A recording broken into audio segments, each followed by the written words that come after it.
Okay, boys, welcome back to our next Darchenu class. So excited to be able to share this topic with you. Last week a few weeks ago, we began talking about the topic of communication, how important communication skills are, thinking about different forms of communication in our lives.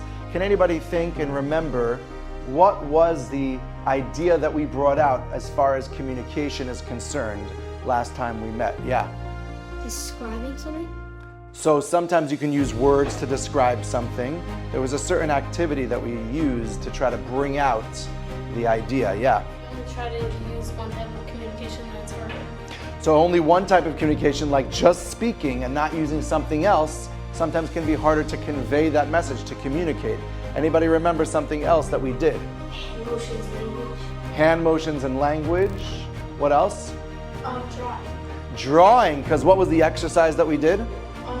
Draw a square and top. So there were pictures, and you had to try to just with your speech describe what shape and pattern are you seeing on the screen, and everyone had to try to draw it for themselves to be able to say like, oh, and then you hold it up and we compare, did you get it right, who came the closest, but how difficult it was when you were only using one form of communication, speech. Whereas if you could draw, if you could write, if you could use hand motions, which you weren't allowed to do, you had to keep your hands behind your back when you were describing it last week. If you could do all these other forms of communication, you have a lot more success in conveying your message. And remember, we ended off with the lesson that we have to keep in mind we can use different forms of communication to make our points more clearly, but we also have to keep in mind what communication are we communicating, whether we realize it or not, by those other forms of communication. So leaning way back in your seat or putting your head like, these are actually communicating messages to a Rebbe, to a teacher, to a parent. We have to become self-aware, which was the first unit we did, all about self-awareness. What messages are we conveying, are we communicating to the people in our lives? I want to move on now this week to the next unit, the next session in communication. And that is using communication for a very important purpose. And the topic we're going to be talking about today is bullying. Who can define bullying for me? Yeah. A person making fun of another. So one example would be someone making fun of someone else. Yeah. Putting someone down to bring yourself up. Putting someone down to bring yourself up. That's very well said. We're going to elaborate a little bit on what that means. Where is the bully? Why is the bully usually bullying? Yeah. Yeah, physically hurting person. Potentially physically hurting, yeah. Picking on someone. Picking on someone is a way to say it. Embarrassing someone. Embarrassing someone. Saying words like you're no good. Okay, so again, putting the person down with words. Threatening him because you really think that he's better than you. Threats can be a part of it. Sometimes, if you're the one that's doing it, make sure you pay attention to this class, yes. Like taking someone's stuff. Okay, so affecting other people's stuff, their belongings, taking it. Okay, so those are all good examples of bullying. The basic idea is that you're harming another person, and oftentimes it's being done repetitively, over and over and over again. I have a question for you boys. How many people here by a raise of hands have witnessed, have observed bullying? Pretty much every single person raising their hand. Now that doesn't mean that there's a lot of bullying going on around you. Could be one person bullying one other person who's the victim, but you all have observed it. The reason I ask that question is not to try to see how much bullying is going on, but actually because if you've all observed it, then you all potentially could be part of the solution. And that's the first point I want to make. What do you boys think is by far the most effective, successful anti-bullying tactic? The best strategy to stop bullying in its tracks, to eliminate bullying. What is the best way to make sure that bullying does not happen? Yeah. Everyone together, what were you going to say? You ask him to stop, and if So now you're talking about from the victim's perspective, what should you do, like asking him to stop and stuff, and we're going to get into that. you could say that you're going to the principal. You could say you're gonna have to tell an adult, absolutely, like the principal, yes. We're going to get to all those ideas, but let's focus more on what he was saying, yeah? Stand up to him. Stand up to him, again, as the victim. We're going to focus on all of those. That's important. Yeah? Okay. As the crowd. Or the word we want to focus on here is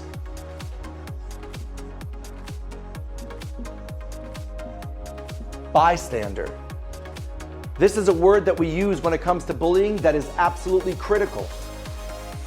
Yes, there will be sometimes, unfortunately, bullying in every single school. Baruch Hashem, I'm zocheh to work with schools across the country and even outside the country. Every school will have incidents. And in every incident, there's going to be the victim. That's the person who's being bullied. And there's going to be the bystander. That's the person who sees the bullying. He's not the bully. He's not the person being bullied, the victim, but he is observing it. He sees it. He hears it.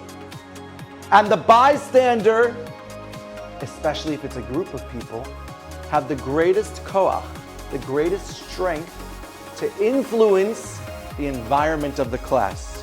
What's another place maybe in Chumash, in Torah, that we find that people are influenced by their environment, by what people around them stand for or don't stand for? Can anyone think of an example in Chumash and Gemara? Yeah? Chet HaEgel. Okay. What do we find by Chet HaEgel? That the men maybe influenced each other and a large group started to get involved, thousands of people. But what group do we see didn't get involved by Chet HaEgel? Do you know? The Leviim. So they stuck together as a group. I'm sure some Leviim got chizik from others to not join. What's another group that didn't get involved in the Egel? Yeah. The women gave each other chizik to not get involved. An amazing idea. Once again, you see the positive influence, but also potentially the negative influence of those who were serving it. Any other ideas? Any other examples? Yeah? Dasan and Aviram. Okay, good example, yes. Influencing people, potentially by Korach and other places. Yeah. Korban Pesach, he said. It's just a very large gathering of people being mechazik each other to do the mitzvah, right? Taking. Okay, there's a lot of people who are bystanders, but we want to talk about how it could influence the group, yeah? By Shimshon, that what?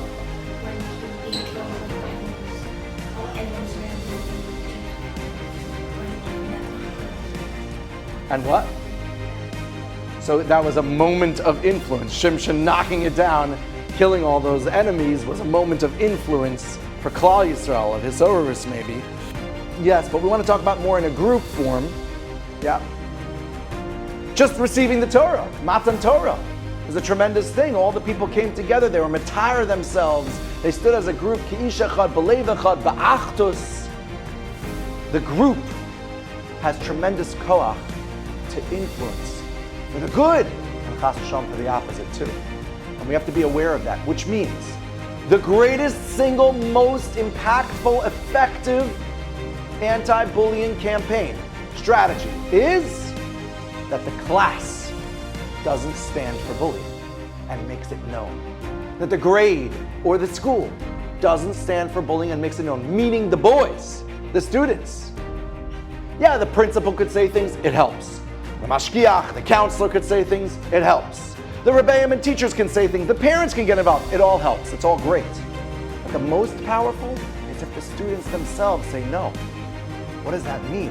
It means if you're a bystander and you hear or see one person bullying another person, calling him a really nasty name, or even getting physical with him, you walk up to that bully, even just by yourself if you're brave enough. If not, get a little group together. 2-3 boys is enough to be powerful. If maybe there's a group that's doing the bullying, maybe get a little bit of a larger group together. Hopefully the vast majority of the class will be able to get together on this for the good and say, hey, stop, what you're doing is not cool. Stop. We don't like it as a class, stop. And you make the bully feel silly in what he's doing. It's highly intimidating to the bully It helps him stop the behavior because he says, okay, this is certainly not making me more popular, and I'm not comfortable doing this now. It's an environment that doesn't tolerate bullying amongst the students themselves, the boys themselves. That has the greatest impact. So keep that in mind as we discuss bystander. I want to introduce an abbreviation as a way to think about 4 ideas. There's more, but 4 ideas that we can keep in mind as a bystander, again, by ourselves or even especially as a group. What can we do to help stop bullying around us? Because again, that's our greatest koach as a class. The acronym is called STAC. S-T-A-C. Here's what it stands for. S stands for steal the show. That means you see someone starting to call some names against another person, starting to say some mean things to another person. Steal the show means you jump in and say, did you guys understand the Tosfos Rebbe was explaining just before? Or maybe if it's a different guy, it might make more sense to say, did you guys see the field goal last night? Whatever the content is, doesn't matter so much. It's that you're stealing the show. You're changing the topic. By doing that, you interrupt the bullying, which is a great service to the person being bullied. That's one idea. Steal the show. T, turn it over. That means give it over to an adult. Now this is important. Do you think every single time somebody annoys or bothers another person, no matter how light or heavy it is, you should always make sure to tell an adult every single time? What do you say? Yeah. Yes, you should always tell an adult. No. Why not? All right, so let's give an example to make it more clear. Somebody comes over to you, you go to someone and say, can I borrow your pen? And he says, no, I'm not in the mood of lending it. It's very not nice. Do you tell an adult? Yeah. No. What do you say? Why? So we all agree. Right. And sometimes it could be a little wrong, but the point is we all agree there's a certain lightness of just an annoyance that we don't need to tell. Now, can you always tell your parents about anything that happens in your day? Not only can you, you should. In fact, let me just digress for a second. When you go home today and your mother or father, hopefully they haven't given up yet by the time that you're now in middle school, and they ask you, how was your day in school? Try really hard, practice this in the carpool on the way home in your head, not to say, fine. And then the next question is, what did you do today? What did you learn? I don't know. Nothing. I don't remember. Try instead to think of 1 or 2 things. You could remember this Darchenu class. This is one thing you could remember for the conversation today. And if your parents did give up and they're not asking you, what did you do today? Great. Go over to them and say, Mom, I'd like to tell you what I did in school today. We had a Darchenu class. It was about this. We learned this in Shir. We had an interesting thing in math class. Prepare 2 or 3 things. Here's what we did at recess. Your mom might say, wait, do you have a fever? What's going on over here? All of a sudden you're telling me about your day. And you'll say, no, I want to try to communicate, right? We're in communication right now. Communicate a little bit more. So as a side point, it's good to always try to make sure to communicate with your parents when they want to hear about how was your day. You can always tell your parents anything you want, and you should. No restrictions on that. Anything that bothered you, of course you should tell your parents. But the point is, do you need to run to a principal? Do you need to run to a Rebbe if someone annoyed you a little bit? So the answer to that is not exactly black and white. Here's what I mean. There are 2 categories where turn it over must apply. Okay, you can apply it in other cases, but it must apply. 1, it's something significant and physical. So there's something, you're being hurt physically. Pinned down, pushed, punched, kicked, all these things. You got to tell someone. That is not okay. That is a major boundary crossing.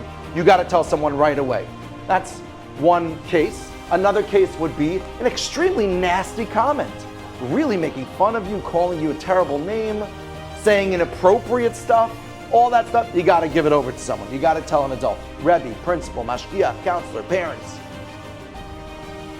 But if it's something very light, maybe the boy walks by your knapsack that's on the floor and he just kind of brushes it with his foot, clearly purposely.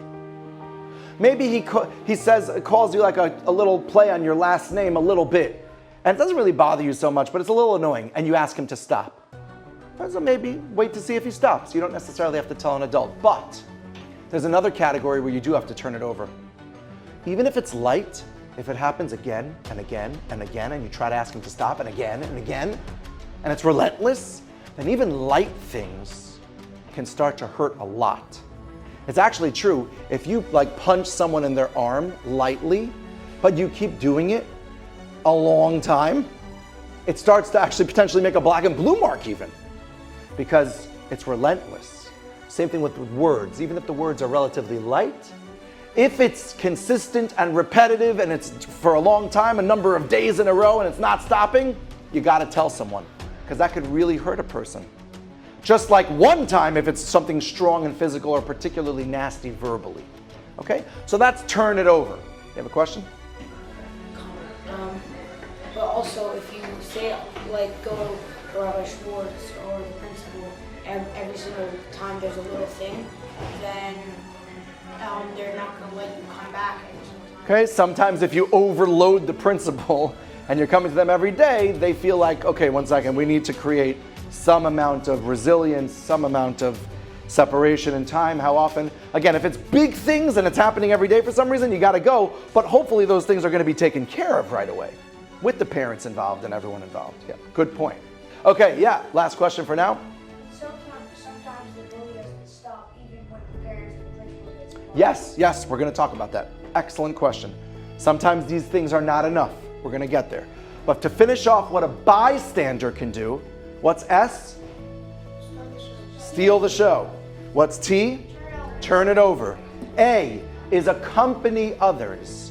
Accompany others is A. Accompany others means that you want to make sure to provide company to the victim.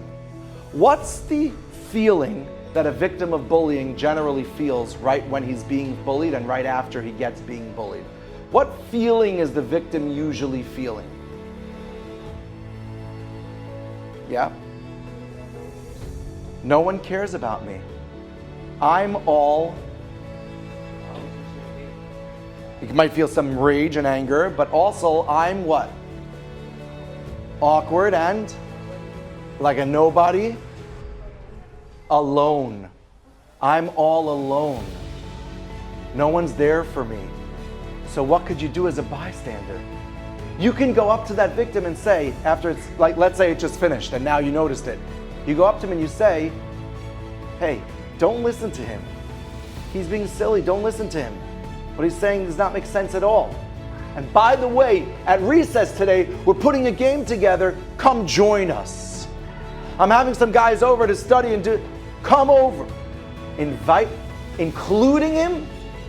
That is directly helping the feeling that he's feeling of alone, of loneliness. Accompany others. Be there for the victim. And lastly, so what's S? Steal the show. Turn it over. Accompany others. And lastly, coaching compassion. That means we want to be able to tell the bully, hey, stop. That's what we really began with. Especially if you could do it in group form. Bring a whole group together.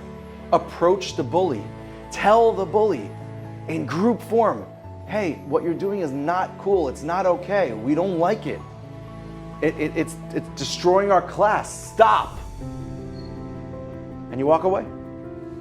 You're coaching compassion. Bully, you got to have some compassion. You got to stop with this mean behavior. Coaching compassion. One last time. Steal the show. Turn it over. Accompany others.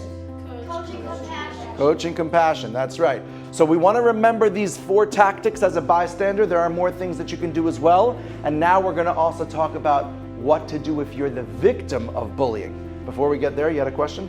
Yeah? But also the person could like say something, but you might not want to say anything because like he could be going through something. Like, let's say you know the fact is that the bully's going through something. That would be an excellent thing to say. You have to be careful with Lashon Hara. You don't want to start revealing secrets that you might know. But to say in general, I think he's just dealing with difficult stuff right now. Don't pay attention to what he's saying. He's just having a hard time right now, I think. He's like, well, what exactly? Like, I don't know. I think he's just having a hard time. Absolutely, that's a great piece of information to share, if it's true, right? In that case, that would be great, absolutely. When you coach compassion and you go to the bully as a group or even as an individual to say, stop, it's not cool, it doesn't have to be with a meanness, just a firmness and a confidence. You gotta stop it could be very nice. Hey, you gotta stop what you're saying. It's so not nice to him. I'm not sure you realize, but you're being really mean to him. It's hurting him. You got to stop. And if his response is, oh, okay, thank you, beautiful. But if his response is, I know, oh yeah, it's hurting him, oh great, here I go. Well, then you got to get a little bit more firm. Maybe bring in a few more people to the group. Make sense? Yeah. I think maybe we should also add a K, so we can spell correctly and K instead of karate. I'm so happy you brought that up, because we're going to talk about this in the victim. We'll talk about it now as far as the victim and the bystander. Should you use K? He's saying let's add a K. Now it's spelled correctly as stack, and it stands for karate. Now, first of all, if you know anything about karate, karate is all about defensive posturing and not offensive, which means you're not doing any attacking unless you're attacked. So I'm not sure karate, maybe there's a different letter for a different form of fighting or whatever, but not karate. But let's just address the idea, so let's get rid of that. Let's just address the idea of should you get physical with him? The answer is no.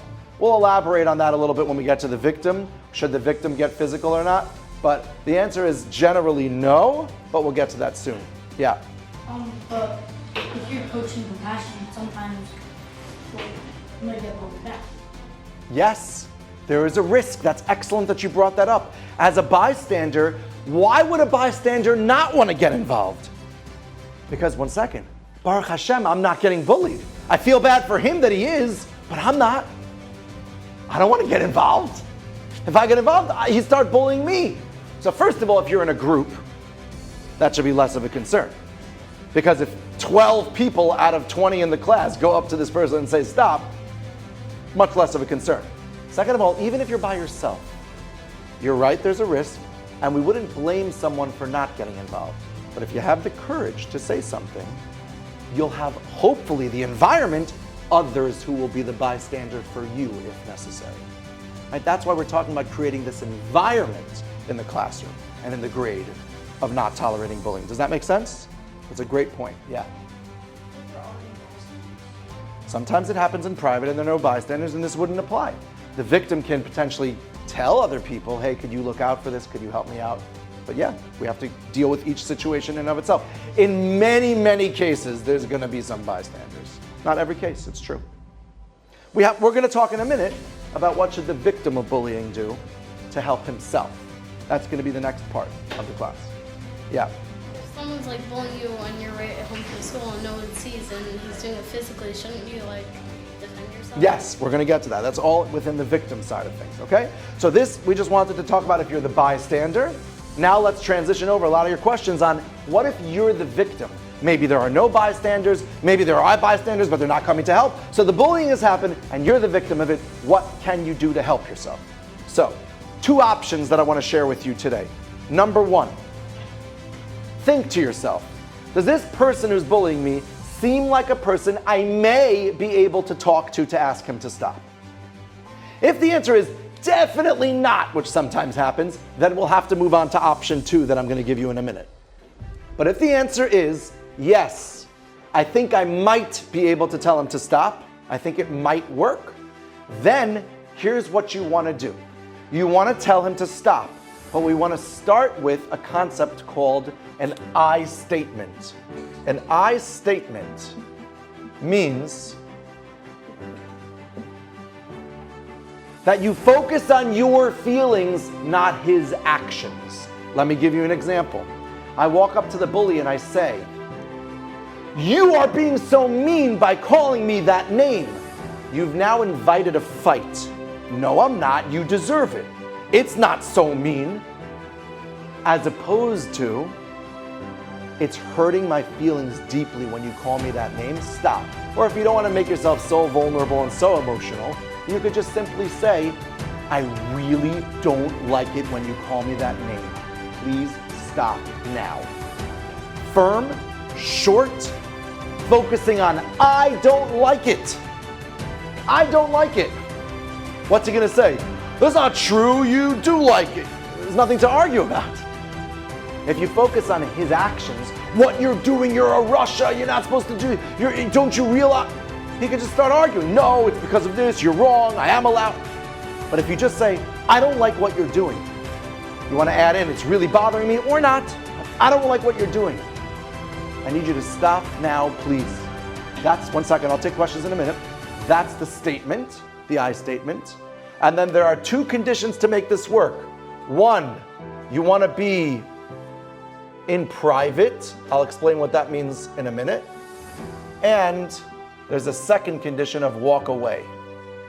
Okay? So those are the two things. Let's talk about that. In private doesn't mean you have to be in a private room when you say this to the bully. It means you want to be out of earshot. You don't want the bully to have an audience. Because if you walk up to that bully and he has 2 or 3 of his close friends around him, and you say, "Hey, bully, I don't like what you're doing, please stop now.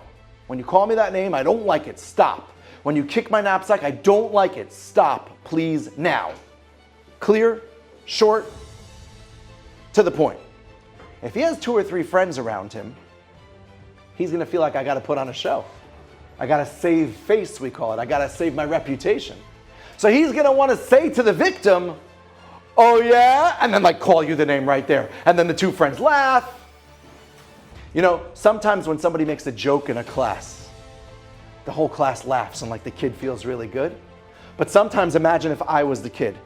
And imagine in the middle of class, I like raise my hand and I say something funny, right? Like, "Oh yeah, well that's not true because of this and this." And instead of everyone laughing, which makes me feel good, the whole class is just like,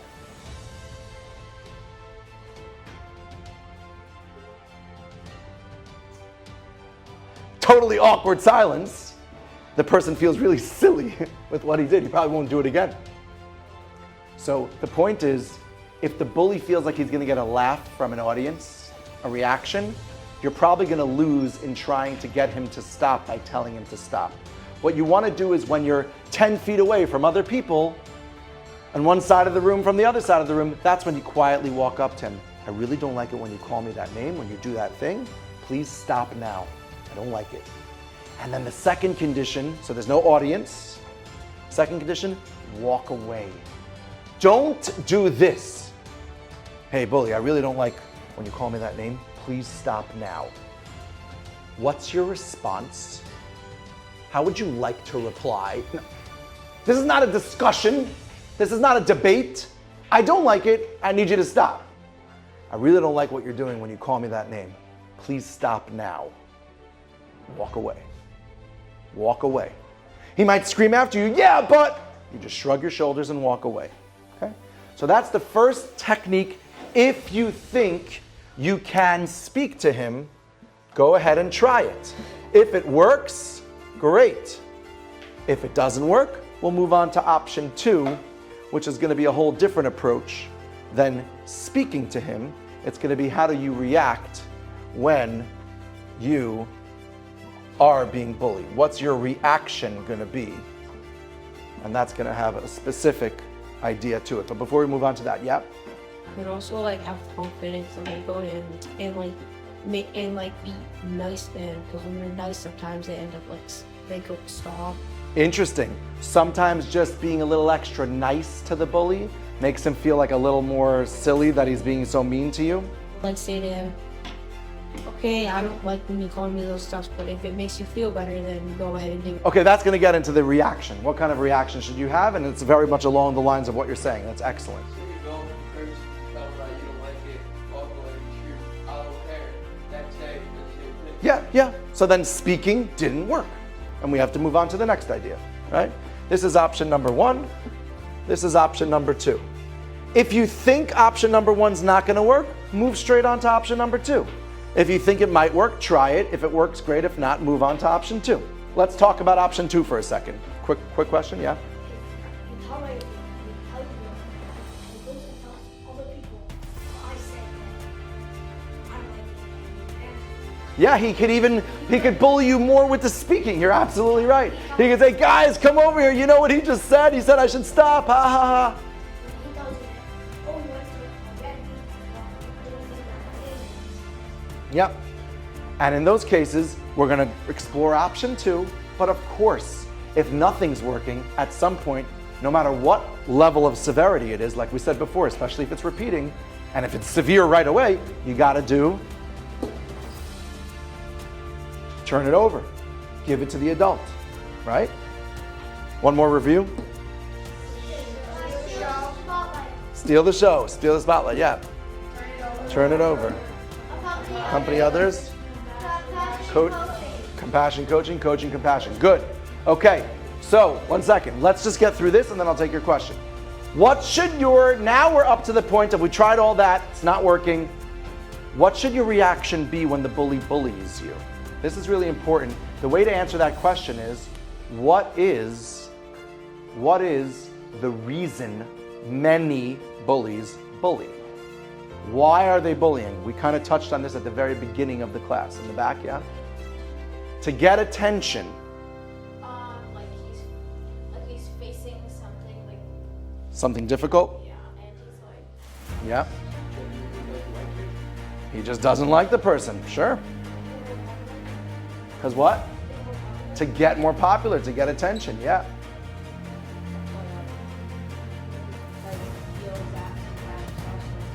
He feels that thing about himself, all the way in the back, yeah. Maybe something's happening at home that's making him feel bad. A good visual for that is, he's feeling down and out about himself for some reason. So in order to shove you down and step on top of you, he raises himself up. But what a cruel, vicious, terrible way to make himself feel better about himself. But we have to understand that's where it's coming from. It's coming from him wanting to make himself feel better about himself because there's something that he doesn't feel so good about inside of himself. Which ultimately means he's trying to grab power for himself. He wants to feel more powerful and get a reaction out of you. This is something that has been written about. This is an incredible idea to think about when you're dealing with a bully. If he's trying to get power, it means he can cause you to react. That means he says something to you, a mean comment, and you crumble on the floor and cry. Haha, look how powerful I am. Or you run away, tell on him, and he gets in trouble. Look how powerful I am. I was able to cause you to get so upset you went and told on me, even though it's a negative consequence to him. Even that makes him feel power.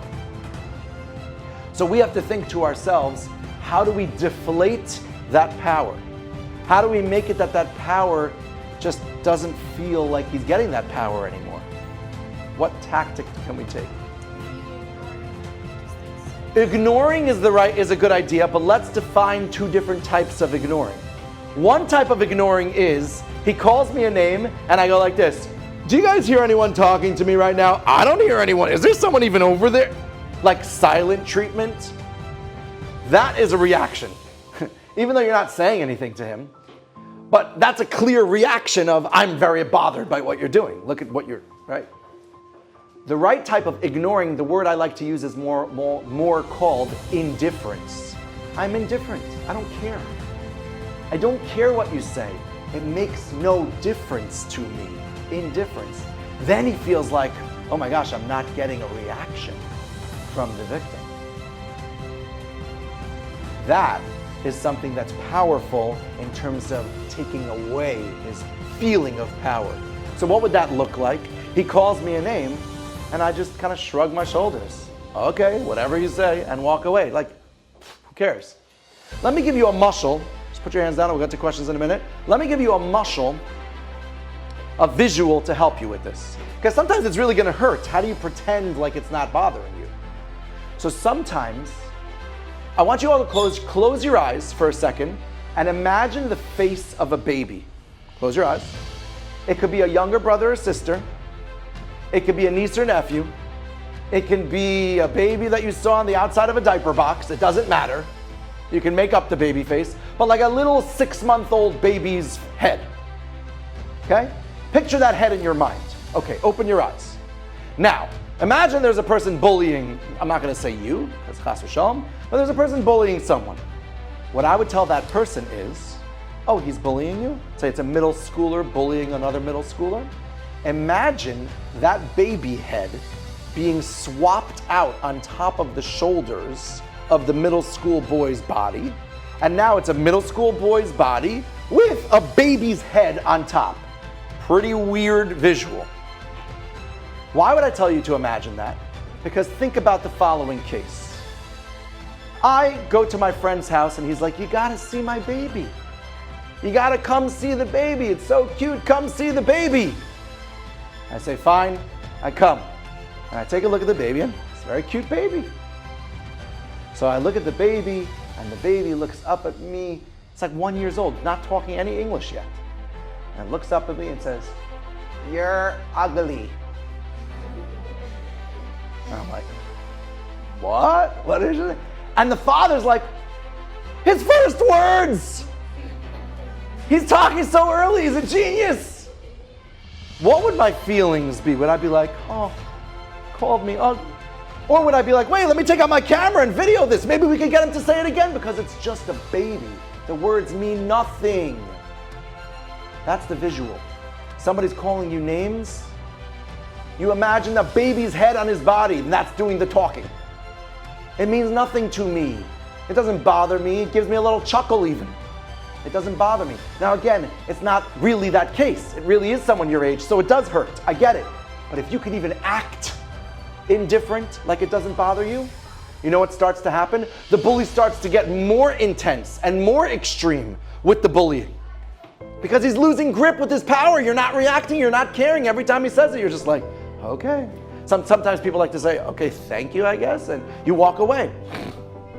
And it's all about how you say it, right? It's not, thank you, I guess, because that's like, I'm bothered. It's more, you have to do a little bit of an acting job, or maybe you could really come to the point that it doesn't bother you and you simply say, okay, thanks. And you move on and you get busy with other things. You go back to a book you're reading, you go out to play. And he's like, wow, it's not affecting. But he might increase the intensity at first because he's losing his grip and power. And then eventually it stops because he's not gaining what he's setting out to gain, some sort of power over you through your reaction. So indifference, your reaction, not caring at all about what he's doing. Remember the mushal with the baby, that is what we want to focus on. It doesn't bother me, even if it does. Now again, if it's particularly nasty or intense, or it's not, but it's going on for a long time despite you doing this, or it's getting physical and pretty serious, it's hurting you, all those, what's that? Turn it over, give it to an adult, 100%. Even if it's just slightly bothering you, always talk to your parents about what's going on in school, 100%. So keep all that in mind. But these are the tactics we can use to try to help ourselves if chas v'shalom we're the victim. Those are the things that we want to try to keep in mind, both as bystander, which is the most effective way to get rid of bullying in a school, in a classroom, in a grade, and as victim, the different ways to speak it out with I statements to make sure that we talk about it's bothering me, I don't like it, not what you're doing is bad, because then he can argue.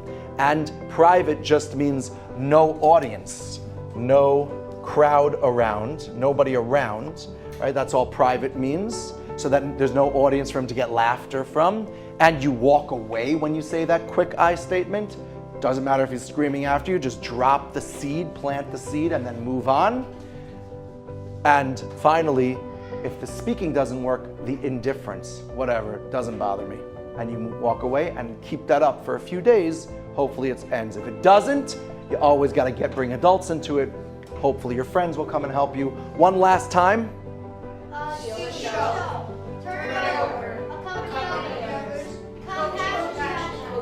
I will now take questions. Great question. So now the question becomes, is there ever room to get physical with the bully? What if the bully is saying really nasty things? Should you get physical with him? The answer is no. Never if it's just verbal. However, there's one exception. Let me tell you before I get to the exception. You know what often happens when somebody pushes another person? He's like, what, how dare you? You can't push me. And he goes to push him back. Let's just picture it in slow motion right now. So Reuven, the bully, pushes Shimon. Shimon's the victim. And Shimon's like, what, how dare you? And he decides not to tell him you shouldn't do that, and then to tell an adult, because that's a pretty serious physical thing. You got to tell an adult. Instead of that, Shimon decides, I'm going to take justice in my own hands and push Reuven back. Okay? Here's what usually happens. I don't know why, but this is what I see usually happens. Shimon, slow motion, gets ready to come push Reuven back because he deserves it. And as his hands make contact with his chest and he's about to shove him to the ground, the door opens. In comes the Menahel's head to check on how the class is going. And at that moment he sees Shimon push Reuven onto the ground. Excuse me? Shimon, come with me right now. Now, even if Shimon can figure out a way to explain and prove in cameras and other things that I was only reacting, still he can get in trouble for it. And also, the Menal's going to react more to the thing he saw with his own eyes than the thing he didn't see, depending on what the circumstances are. Which means potentially Shimon's not only the one who got pushed first, but now Shimon's getting in trouble. Very often that happens. It's always a good idea to avoid getting physical at all costs, but there's an exception where you have no choice. For example, chas v'shalom, the bully is pinning the victim down on the ground and the victim can't escape. He shouldn't just lie there and be like, are there any adults around who can help me? He should do everything he needs to do to get out from that pin. He might need to push, punch a little bit. I'm not advocating for any of that, but he can't let himself just continue to be pinned down on the ground. Similarly, if he's being grabbed, right, he might need to kind of push his arms away. So you're getting physical to release yourself, not so that you could turn around and get him back physically, so you can run away. And in fact, that's always the advice, by the way, even for stronger people in your adult lives, that's always the advice. Don't engage in physical force with another person. It only adds to the risk and makes it potentially more dangerous. So we have to keep that in mind and think about that. It's the same thing here in school. Obviously, Baruch Hashem, we're not dealing with those types of scenarios. But when it comes to bullying, unless you're stuck and you need to release yourself, free yourself from the bully, nothing physical. Yeah. Say you're a bystander and someone's being kidnapped and you. As a bystander, what I would say is scream out to get an adult to help, because it's always better if the adult does it. But yes, if you see that a person is being pained and hurt in a stuck position, you do what you need to do to pull the person off of him, right? So we're not saying, oh great, I have an excuse now to punch him in the face. No, that's not what we're saying. We're saying have 3 guys come and pull him off. And that should be sufficient in the vast majority of cases. But yes, as a bystander, again, if someone's stuck, pinned, they can't run away. If they can run away and there's a fight going on and they're both actively participating in it, run and go get someone. You can, from behind, kind of each guy can be held back.